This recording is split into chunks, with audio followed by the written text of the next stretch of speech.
Uy, sinisipag talaga. Ang sisipag naman talaga ng mga macho men ng ng Henros. Gandahan nyo yan, ha? Yan, very good. Napakaganda talaga sa mata ng kulay itim.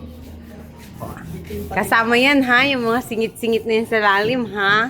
Wala dapat nakasilip dyan.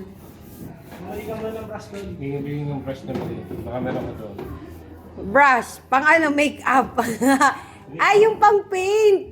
Si Duday meron. Maliit lang naman na pang paint yan, di ba? Pati yung mga sa gilid mo, Kuya Joms, so wala pa, oh.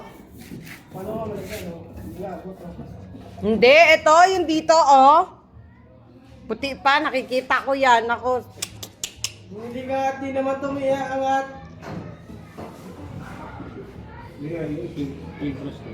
Ako, kuha ko mamaya Bilisan mo pictures. na tanggal. Tiles na lang talaga sa baba. Perfect na kamo yan. Super ganda na yan. Gandahan niya. Pagawa mo na Eh. Hala, parang, paano kaya kung kada pinto pa letteringan natin? Ganda, no? Kada pinto, One Piece, Naruto, Bleach. Ay, kaganda nyon. Parang yung tipong hindi nyo na dapat gamitin at huwag nyo pauusukan yan. Pag may mural sa bawat pinto niyan. Yung nagawa niyan sa huli. Ay, 2 araw lang ni Kuya, tapos na yan. No, ganda sana. Kaso,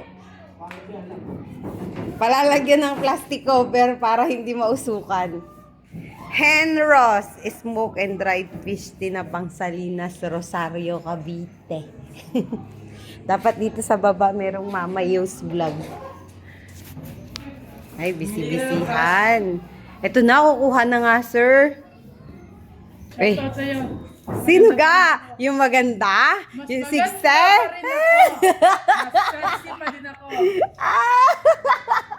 Hindi makamupon sa'yo pinagpalit sa pangit. Pangit kasi. Kasi pangit.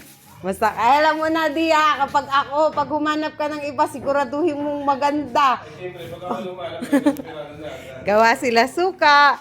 Para naman, Pagka maganda, at least hindi masakit kasi at least isipin ko, kaya okay, kasi much better. kaya ganyan. Paano may hindi mo magpaganda? Kapag sa pangit, isang malaking katanungan, saan ako nagkulang? Saan ikaw nagkulang? Tawa-tawa lang yan si Oyi, pero gabi-gabi umiiyak. Ay, hindi talaga.